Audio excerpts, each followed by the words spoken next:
Morning students. Class 12th में English की first book का 5वां लेसन पढ़ रहे हैं। हाउ योग हील्स, योग कैसे स्वस्थ करता है। तो स्टूडेंट्स इस लेसन का आज नेक्स्ट पैरा पढ़ेंगे, तो सभी स्टूडेंट्स अपनी अपनी बुक ओपन करें और बुक में ध्यान दें। ये स्टूडेंट्स नेक्स्ट पैरा पढ़ना स्टार्ट करते हैं। Yoga's emphasis on long deep breathing and conscious relaxation activities the parasympathetic nervous system and promotes its rest and renew functions। लंबी गहरी श्वास और चेतनापूर्ण श्वास की स्थिरता पर योग का बल देना स्थिर स्नायु तंत्र को और चेतनापूर्ण स्थिरता को सक्रिय कर देता है और उसके पुनः तरोताज़ा हो जाने की कार्य प्रणाली को उन्नत कर देता है, अर्थात उसको बढ़ा देता है। In fact a recent study has shown yoga to decrease the level of the stress hormone cortisol in the blood. तथ्य तो यह है कि अभी किए गए एक अनुसंधान से पता चला है कि योग हमारे रक्त में तनाव पैदा करने वाले कोर्टिसोल हार्मोन की मात्रा कम कर देता है। नेक्स्ट लाइन देखो, the meditative practices of yoga help to reduce the responsiveness of the mind to stresses fear and to lessen the intensity of the fight और फ्लाइट रिस्पॉन्स।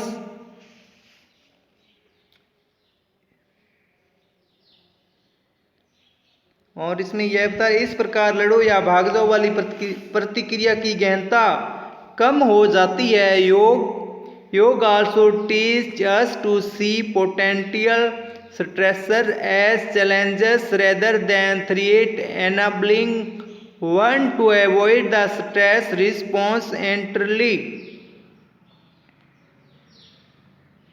योग हमें यह भी सिखाता है कि तनाव पैदा करने वाले संभावित कारण हमारे लिए एक चुनौती है, खतरा नहीं है। इस प्रकार यह योग किसी भी व्यक्ति को तनावपूर्ण प्रतिक्रिया से पूरी तरह बच निकलने में समर्थ बनाता है।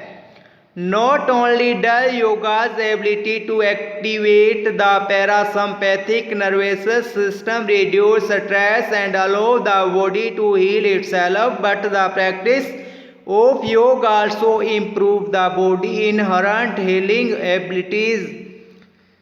स्थिरता में स्नायु प्रणाली को सक्रिय करने में योग की सामर्थ्य केवल तनाव को कम करने का और शरीर को स्वतः ही लाभ प्राप्त करने का काम ही नहीं करती, बल्कि योग का अभ्यास शरीर के स्वास्थ्य लाभ प्राप्त करने की सामर्थ्य में भी सुधार करती है।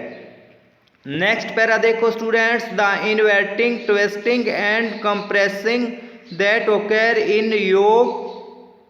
इन योग poster in change the circulation of blood and body fluids. अब यह इसके अंदर बता रहा है कि योग मुद्राओं में शरीर का सिकुड़ना, मोड़ना, दबाना आदि क्रियाओं के होने से शरीर में रक्त संचार और अन्य द्रवों के संचार को गति मिलती है। This increase in circulation not only improve the body's ability to deliver the materials needs to allow healing to take place, but also activities the lymphatic system to maintain normal functions of the immune system and in inflammation response।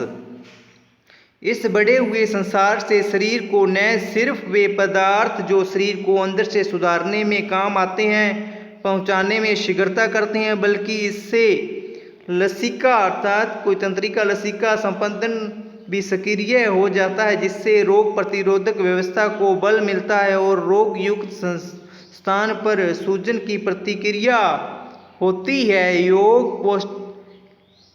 योग postures also improve muscle strength, flexibility and range of motions, all very important for the healing and prevention of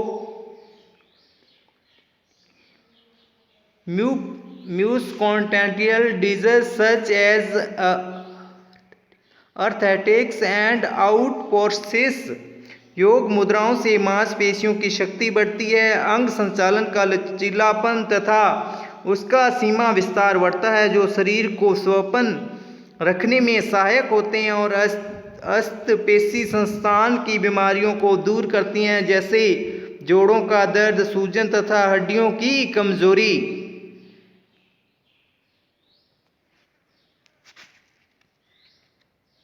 next para देखो, yoga's emphasis on deep breathing combined with back bends improve lung capacity and functions.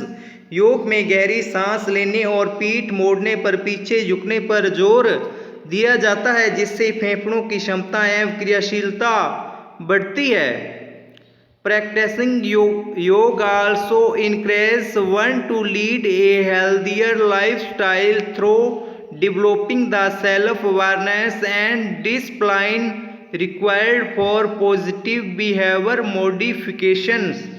योग का अभ्यास व्यक्ति को सकारात्मक व्यवहार परिवर्तन सुधार के लिए आवश्यक आत्म जागृति और अनुशासन के लिए विकास के द्वारा अधिक स्वस्थ जीवन शैली बिताने के लिए प्रोत्साहित करता है। While yoga provides such a strong support to the body's healing mechanisms, it is important to view yoga as an adjunct or complementary therapy and not relied upon as the only therapy for healing disease। Disease का अर्थ होता है बीमारियां। और यद्यपि शरीर को स्वास्थ्य लाभ प्रदान करने की व्यवस्था में योग इतना शक्तिशाली सहारा देने की क्षमता रखता है, तो भी योग को एक अतिरिक्त उपाय या रोग निदान व चिकित्सा की एक पूरक क्रिया के रूप में देखना चाहिए और इसे बीमारियों से छुटकारा दिलाने वाली एकमात्र चिकित्सा पद्धति समझकर केवल इस पर ही निर्भर नहीं रहना चाहिए। तो स्टूडेंट्स, इस लेसन के अंदर क्या बताया जा रहा है, बार बार योग के बारे में बताया जा रहा है कि क्या है, लगातार योग करते रहने से शरीर के अंदर जो डिजीज, जो बीमारियां होती है, वह क्या है, खत्म होती है।